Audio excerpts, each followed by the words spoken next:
कदीम इमारत में वाक़े डीसी हाउस पलंदरी महाराजा हरी सिंह का रेस्ट हाउस था। महाराजा जब भी कभी यहाँ सैर सियाहत की गर्ज से आता तो अपनी रानी के साथ यहीं क़याम करता था, इसीलिए इसको रानी हाउस भी कहा जाता है।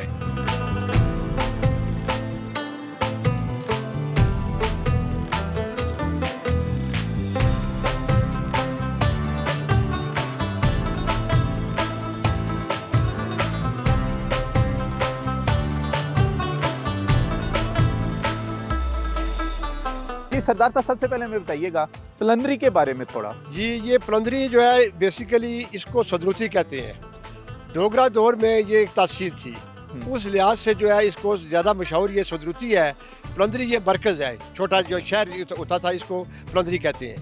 तो सदरुती जो है ये डोगरा दौर में यहाँ पर ज़्यादातर सदन कबीला आबाद था और जंगजू लोग भी थे और इन्होंने हमेशा जो है किसी की वो खड़पेची जो है आप कह सकते हैं वो बर्दाश्त नहीं करते थे और इनकी हमेशा जो है वो डोगरों के साथ लड़ाई झगड़े रहते थे।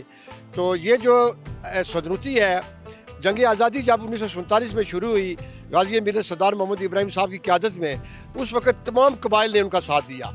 तो उस दौर में सबसे पहले ये सदरुती आज़ाद हुआ और सदरुती से आज़ाद हुआ तो गाजी अमीर सरदार मोहम्मद इब्राहिम खान साहब ने सबसे पहले जो है ये सामने एक जगह पट्टी, वहाँ पर पड़ाव किया कि, लेकिन जब उन्होंने देखा कि जगह महफूज नहीं है तो फिर यहाँ जामिया मस्जिद के नज़दीक उन्होंने जगह सेलेक्ट की। तो वहाँ पर उनका इजलास शुरू था। तो वहाँ पर उन्होंने 24 अक्टूबर 1947 को जो इनकलाबी हुकूमत पहली बागा डोगरा के हरी सिंह के मुकाबले में कायम की। तो यहाँ पर मस्जिद है हमारी जामिया मस्जिद, जो आज पूरी दुनिया में दारुल उलूम तालीम और कुरान के से मशहूर है। वहाँ सरदार इब्राहिम साहब अपने साथियों के साथ बैठे हुए थे, काबीना के वज़रा बैठे हुए थे और बाकी उनके जो जानसार थे मुजाहिदीन बैठे हुए थे। तो अचानक जो ये सामने पहाड़ है, यहाँ से एक जहाज़ आया। तो जब वहाँ उन्होंने देखा कि यहाँ बैठे हुए हैं तो उसने वहाँ शेयरिंग शुरू कर दी। हमारी मस्जिद शहीद हो गई और यहाँ नज़दीक घर के एक करीम साहब नाम के एक बुज़ुर्ग थे, वो मौके पर शहीद हो गए और बाकी लोग ज़ख्मी हो गए। तो यहाँ से फिर सरदार इब्राहिम साहब ने महसूस किया। और ये भी मैं आपको बताता चलूँ कि सरदार इब्राहिम साहब को 2-3 बार जो है उनको यानी कत्ल करने की कोशिश की गई और ये भी उसी सिलसिले की कड़ी थी। बाद में फिर सरदार इब्राहिम साहब ने यहाँ से झुंझा लेल जो है वो आपने देखा है, जी, आपने प्रोग्राम भी किया है और आपको बड़ी मालूमात भी हासिल हुई होंगी। तो वहाँ पर उन्होंने जाकर वो नकेले पहाड़ों के दरमियान में एक खूबसूरत जगह है जो त्राड़खल और पलंदरी के दरमियान में है। जी। अच्छा, और आप कह रहे हैं कि जो असले की सप्लाई थी वो दरिया जेलम से वो पार करके, वो तरह हमें बताइएगा उसकी तफसील क्या है। ये बड़ा अच्छा सवाल किया आपने। सरदार इब्राहिम साहब ने अपनी किताब में भी लिखा है और हमने उनसे भी पूछा है और अपने बुजुर्गों से भी पूछा है। ये सामने जो पहाड़ है, आपको मरी के पहाड़ नजर आ रहे हैं, वहाँ से सरदार इब्राहिम साहब ने जब वहाँ हेडक्वार्टर कायम किया अपना, तो वहाँ पर असला जो है वहाँ जमा होता था। अच्छा। और पाकिस्तान के उस वक़्त के कायदे आज़म मोहम्मद अली जिन्नाह के हुक्म पर, फिर मैं जिक्र करूँगा खान अब्दुल कयूम खान साहब का, उन्होंने इस सिलसिले में सरदार साहब का भरपूर साथ दिया। 500 राइफलें उन्होंने उनको हवाले की। अच्छा। और फिर ये मरी के लोगों को मैं मुबारकबाद पेश करता हूँ, उनकी आज़मत को सलाम पेश करता हूँ। सरदार इब्राहिम साहब ने जिक्र भी किया है कि वहाँ उस वक़्त के एक तहसीलदार साहब आबासी थे आबासी कबीले के, और वो हाजिर सर्विस होने के बावजूद वो मुजाहिदीन की इमदाद करते थे, असला वहाँ हमारा रखते थे। तो मैंने कई दफ़ा सरदार साहब ने कहा, मैंने उनको मना किया कि आप अपनी नौकरी को छोड़ें, आप अपनी ज़िंदगी को दाव पर लगा रहे हैं। तो उन्होंने कहा कि जी आप इस खित्ते की आज़ादी के लिए आप जहाज करें तो मैं कैसे आपका साथ न दूँ। और बड़ा अजीम वो ख़ानदान है, अब्बासी कबीला है, उन्होंने भरपूर जंग आज़ादी में हमारा साथ दिया। अच्छा, ये बताइएगा कि इस बंगले के बारे में, इसकी भी एक तारीखी हैसियत है। जी, ये जो बंगला जो हम खड़े इस वक्त प्रोग्राम कर रहे हैं, ये बंगला राजे का बंगला मशहूर है। ये वहाँ आकर वो स्टे करते थे। ये यहाँ से कोटा से चल के आते थे।